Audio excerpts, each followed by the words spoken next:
In this video, we are going to say about or discuss about mechanics of a system of particles.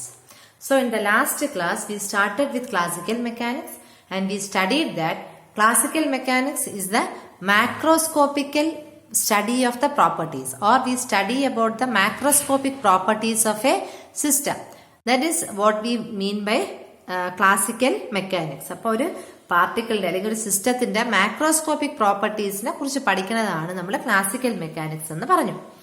എന്നിട്ട് we just discussed about mechanics of a single particle. Of a particle ആണ് നമ്മൾ പഠിച്ചത്. അവിടെ നമ്മൾ പറഞ്ഞു what you mean by a particle. Now what are the properties അല്ലെങ്കിൽ mechanics എന്ന് പറയുന്നത് എന്താണ്? ഒരു പാർട്ടിക്കിൾ മൂവ് ചെയ്യുമ്പോൾ a particle of mass m with velocity v has a linear momentum p. It is having an acceleration a. It is having a Newton's second law F is equal to ma. It obeys Newton's second law. അങ്ങനെയാണെങ്കിൽ conservation of linear momentum, conservation of angular momentum and conservation of energy. ഇത്രയും കാര്യമാണ് നമ്മൾ കഴിഞ്ഞ ദിവസം പറഞ്ഞത്. Okay. Now we are going to study about mechanics of a system of particles. So, a particle എന്താണെന്ന് നമ്മൾ പറഞ്ഞു. So, what do you mean by again a system? A system എന്ന് പറഞ്ഞാൽ എന്താണ്? അപ്പോൾ ഒരു സിസ്റ്റം എന്ന് പറഞ്ഞാൽ അതിനകത്ത് തന്നെ ലാർജ് നമ്പർ ഓഫ് കമ്പോണൻസ് ഉണ്ട്, അല്ലെ? ഇപ്പൊ ഒരു മെക്കാനിക്കൽ സിസ്റ്റം ആണെങ്കിൽ അതിനകത്ത് ലാർജ് നമ്പർ ഓഫ് കമ്പോണൻസ് ഉണ്ട്. ഒരു ഇലക്ട്രിക്കൽ സിസ്റ്റം ആണെങ്കിൽ അതിനകത്ത് ലാർജ് നമ്പർ ഓഫ് ഡിവൈസസ് ഉണ്ട്. വലിയൊരു സിസ്റ്റം ആണെങ്കിൽ ഡിവൈസസ് ഉണ്ട്, കമ്പോണൻസ് ഉണ്ട്, എലമെന്റ്സ് ഉണ്ട്. അല്ലെങ്കിൽ നമുക്ക് പറയാം ഇപ്പൊ ഇതൊരു സിസ്റ്റം ആണെങ്കിൽ ഇതിനകത്ത് ഒരുപാട് സാധനങ്ങളുണ്ട്, അല്ലെ? Many things are there, many things constitute to a system. അപ്പൊ അങ്ങനെയുള്ള ഒരു സിസ്റ്റത്തിന്റെ സിസ്റ്റം ഓഫ് പാർട്ടിക്കിൾസിന്റെ മെക്കാനിക്സ് ആണ് പഠിക്കുന്നത്. Mechanics means again we are saying same thing only the particles will have A mass m, it will have A velocity m1 m2 m3, velocity v1 v2 v3, അല്ലെ? Acceleration ഉണ്ട്. അപ്പൊ എങ്ങനെയാണ് അതിന്റെ നമ്മൾ എന്ത് തന്നെയാണ് പഠിക്കാൻ പോണത്? പാർട്ടിക്കിളിന് പഠിച്ചത് തന്നെയാണ് സിസ്റ്റം ഓഫ് പാർട്ടിക്കിൾസിനും പഠിക്കുന്നത്. എന്താണ്? Linear momentum, angular momentum and energy. So mechanics deals with the properties or the what are the characteristics that is affecting A set of particles അല്ലെങ്കിൽ സിസ്റ്റം ഓഫ് പാർട്ടിക്കിൾ. അപ്പൊ സിസ്റ്റം എന്ന് പറഞ്ഞാൽ അതാണ് നമ്മൾ ഉദ്ദേശിക്കുന്നത്. Okay. Now, when we were studying about a particle, ഒരു പാർട്ടിക്കിളിനെ കുറിച്ച് നമ്മൾ പറഞ്ഞപ്പോൾ we said that when a force acts on a particle, ഒരു ഫോഴ്സ് ഒരു പാർട്ടിക്കിളിൽ ആക്ട് ചെയ്യുമ്പോൾ the particle is having a mass m, it moves to a distance, അല്ലെ? അപ്പൊ നമ്മൾ പറയുന്നു അതിന് ലീനിയർ മൊമെന്റം mv ആണെന്നൊക്കെ പറയുന്നു. See, when you are saying about a system of particles, ഒരു സിസ്റ്റം ഓഫ് പാർട്ടിക്കിൾസ് ഞാൻ പറഞ്ഞു ഇതൊരു സിസ്റ്റം ആണ്. ഇതിനകത്ത് i, j, k ഇങ്ങനെ ഒരുപാട് പാർട്ടിക്കിൾസ് ഉണ്ട്. ഇതിനകത്ത് ഈ സിസ്റ്റത്തിനകത്ത് ഒരുപാട് കമ്പോണൻസ് ഉണ്ട്, അല്ലെങ്കിൽ ഒരുപാട് എലമെന്റ്സ് ഉണ്ട്. അപ്പൊ ഈ സിസ്റ്റത്തിനകത്ത് എന്തൊക്കെ ആക്ട് ചെയ്യും? നമ്മൾ നേരത്തെ പഠിച്ചത് ഒരു സിംഗിൾ പാർട്ടിക്കിളിന്റെ കാര്യമാണ് പഠിച്ചത്. പക്ഷെ ഇവിടെ നമുക്ക് എന്ത് ചെയ്യും? ഒരുപാട് എണ്ണം ഉണ്ട്. അപ്പൊ അങ്ങനെയാണെങ്കിൽ ഇവിടുത്തെ ഫോഴ്സ് എന്ന് പറയുന്നത് എന്താണ്? What is the net force here? അതായത് ഇവിടെ എത്ര പാർട്ടിക്കിൾസ് ഉണ്ട്? i പാർട്ടിക്കിൾസ് ഉണ്ട്. ഈ i പാർട്ടിക്കിൾസിലും ആക്ട് ചെയ്യും? ഒരു എക്സ്റ്റേണൽ ഫോഴ്സ് ആക്ട് ചെയ്യും, അല്ലെ? ഇവിടുന്ന് ഒരു എക്സ്റ്റേണൽ ഫോഴ്സ് ആക്ട് ചെയ്താലേ ഈ സിസ്റ്റത്തിന് തന്നെ മൂവ് ചെയ്യാൻ പറ്റുള്ളൂ. If you are taking a cardboard box, inside the cardboard box you are putting many things, and if you are moving that cardboard box, the cardboard box itself will move. Along with that, അതിനകത്തിരിക്കുന്ന സാധനം ഓട്ടോമാറ്റിക്കായിട്ട് move ചെയ്യാണ്, അല്ലെ? അപ്പൊ ഒരു external force ഉണ്ട്. പോരാഞ്ഞിട്ട് ഇവര് തമ്മിലുള്ള ഒരു ഫോഴ്സ്, ഇവര് തമ്മിലുള്ള ഒരു ഫോഴ്സ്, ഇവര് തമ്മിലുള്ള force, that is force among themselves. Force among the particles themselves. അതിനെ നമുക്ക് എന്ത് പറയാം? Fij എന്ന് പറയാം, അല്ലെ? Fij എന്ന് പറയാം.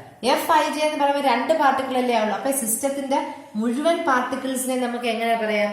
Sigma i is equal to or sigma j is equal to 1 to n, where n is the number of particles in a system. ഇതാണ് നമ്മൾ ഈ ഫോഴ്സിനെ ഡിഫൈൻ ചെയ്യുന്നത്. അപ്പൊ നമ്മൾ എന്താണ് പറയണത്? ഇതെന്ന് പറയണത് ഒരു എക്സ്റ്റേണൽ ഫോഴ്സ് ആണ്. So we can say that in a system of particles, ഒരു സിസ്റ്റം കൺസിഡർ ചെയ്യുമ്പോൾ the force is the total force or sum of the external forces and the forces acting among the particles. So force of interaction, അതാണ് ഏറ്റവും നല്ല apt word എന്ന് പറയുന്നത്. Force of interaction force among the particles in the system. അപ്പൊ നമ്മൾ I particle ആണ് എടുക്കുന്നത്. അങ്ങനെയാണെങ്കിൽ Fi is equal to F of I external plus sigma I F of J. Okay, അപ്പൊ ഇതാണ് നമ്മുടെ ഫോഴ്സ് ഓഫ് പാർട്ടിക്കിൾസ് എന്ന് നമ്മൾ പറയുന്നത്. ആൻഡ് അതിൽ J എന്ന് പറയുന്നത് I is equal to 1 to n ആണ്. Because n number of particles ആണ് ആ സിസ്റ്റത്തിനകത്ത് ഉള്ളത്. ഇനി Fij എന്നുള്ളത് ഒരിക്കലും Fii എന്ന് എഴുതരുത്, ഓർ Fjj എന്നും എഴുതരുത്. ഫോഴ്സ് നമുക്ക് നമ്മളതിൽ തന്നെ ഒരു ഫോഴ്സ് ഉണ്ടെങ്കിൽ that is actually equal to 0. അപ്പൊ ഒരിക്കലും ഈ പാർട്ടിക്കിളിന് തന്നെ ഫോഴ്സ് എക്സേർട്ട് ചെയ്തുകൊണ്ട് ഇരിക്കൂല, ഇന്ററാക്ഷൻ ഇല്ല. അത് ഒറ്റയ്ക്ക് ഇരുന്നാൽ അത് ഒറ്റയ്ക്ക് ഇരുന്നാൽ അതിലൊരു ഇന്ററാക്ഷനും ഇല്ല. അതുകൊണ്ട് Fii എന്ന് എഴുതരുത്. അപ്പൊ നമ്മൾ ആസ് യൂഷ്വൽ നമ്മുടെ ലീനിയർ മൊമെന്റം എഴുതുകയാണ്, Pi dot or dp by dt അല്ലെ. നമുക്കറിയാലോ മാസ് എന്ന് പറ, അതുപോലെ തന്നെ F is equal to ma. a എന്ന് പറയുന്നത് എന്താണ്? dv by dt ആണല്ലോ. that is mi into dvi by dt. അങ്ങനെ എഴുതാലോ. there is no problem. that is, അല്ലെങ്കിൽ നമുക്കറിയാം we know v is equal to dr by dt. so mi into d square r by dt square, that is F of I, or it is a second order differential. Force is a second order differential equation.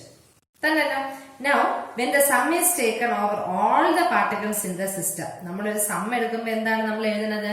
ഈ Fi എന്ന് പറഞ്ഞാൽ mi into d square r by dt square അല്ലേ. So ഈ ഫോഴ്സിന് പകരം നമുക്ക് ഇവിടെ ഇങ്ങനെ എഴുതാമല്ലോ, mi into d square r by dt square അല്ലേ. അപ്പൊ d square r by dt square mi. അപ്പൊ നമുക്ക് ഈ d square r by dt square പുറത്തോട്ട് എടുക്കാം. അതായത് d square by dt square sigma I mi ri അങ്ങനെ എഴുതാലോ. is equal to, it is for all the particles, external plus sigma I is equal to j is equal to 1 to n. Okay, അപ്പൊ ഇത് നമുക്ക് പറയാം. അതിന്റെ കൂടെ നമ്മൾ ഒരു കാര്യവും കൂടെ എഴുതണം. എന്താണ്? I not equal to j. അതായത് I എന്നോ j എന്നോ ഒരു കാര്യം നമുക്ക് ഇല്ല. ഓക്കെ, ബിക്കോസ് പിന്നെ നമുക്കറിയാം according to Newton's third law Fij plus equal and opposite forces exerted will be equal to 0. that is Fij plus Fji equal to 0. അതായത് ഇത് ഇന്റേണൽ ഫോഴ്സസിന്റെ pairs or for each pair the resultant force is always 0. അങ്ങനെ വരുമ്പം നമുക്ക് എന്ത് പറയാം? ഇതിനെ അതങ്ങ് വാനിഷ് ചെയ്ത് പോകും. And we can say that F is equal to d square by dt square mi re. അതായത് ഒരു എക്സ്റ്റേണൽ ഫോഴ്സ് എന്ന് പറഞ്ഞാൽ എന്തേ വരുള്ളൂ? അക്കോർഡിംഗ് ടു ദിസ് ലോ, ഈ ലോ എടുത്ത് ഇവിടെ ആക്ട് ചെയ്യുമ്പോൾ we get that Fi is equal to d square t by dt square sigma mi ri. okay, now let us start go to our ഇനി ഇതിനു മുമ്പേ അപ്പൊ നമുക്ക് ഒരു ഇക്വേഷൻ നമുക്ക് കിട്ടിയിട്ടുണ്ട്. F of E is equal to d square by dt square sigma mi ri. അവിടെ കിടന്നു. ഇനി നമുക്ക് നമ്മുടെ പണ്ടത്തെ ഒരു വേറൊരു കോൺസെപ്റ്റ് ഉണ്ട്, കൊച്ചിലെയൊക്കെ നമ്മൾ പഠിക്കുന്ന ഒരു കോൺസെപ്റ്റ് ആണ് centre of mass system.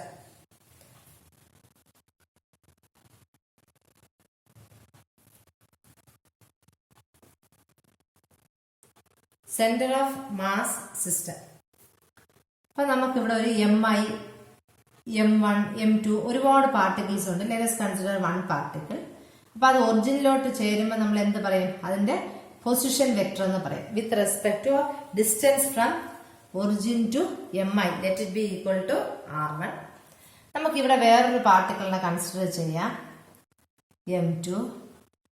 Okay, distance of m2 0 to m2 എന്ന് പറയുന്നത് r2 ആയിട്ട് എടുക്കാം.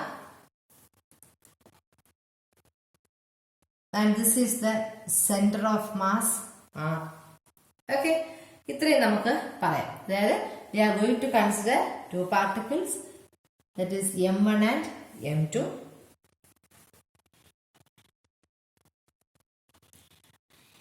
So from origin to m1 So we can say this is position vector.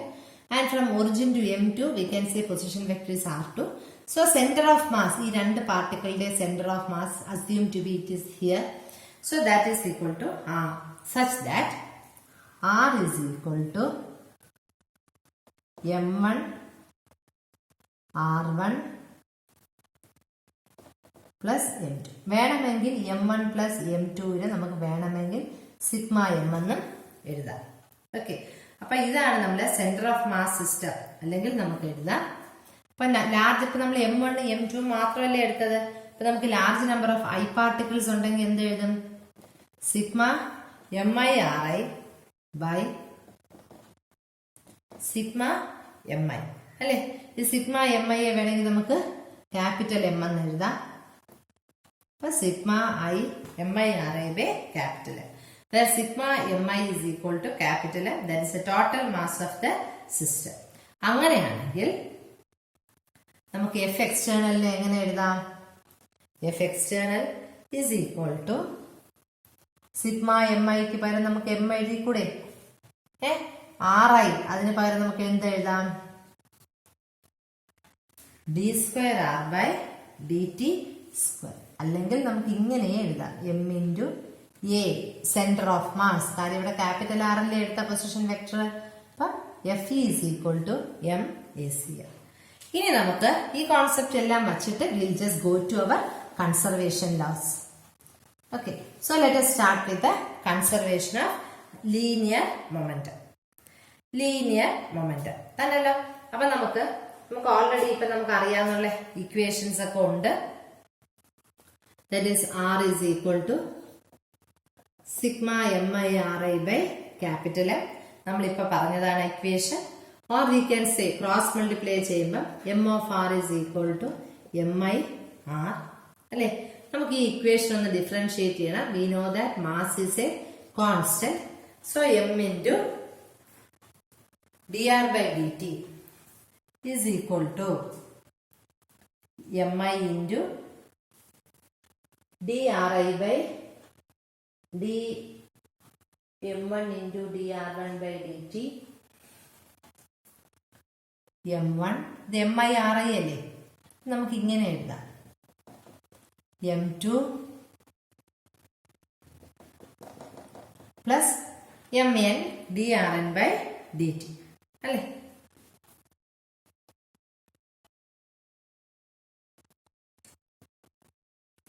dRN by dt. Or we can say M into dr by dt എന്ന് പറയുന്നത് എന്താണ്? V ആണ്. So M into V is equal to dr1 by dt V1 dr2 by Vt V2 Vn. Okay, ഇങ്ങനെ എഴുതിക്കൂടെ? So V where V is the capital V എന്ന് പറഞ്ഞ capital V means EV. വേണമെങ്കിൽ centre of mass എന്ന് കൊടുക്കാം.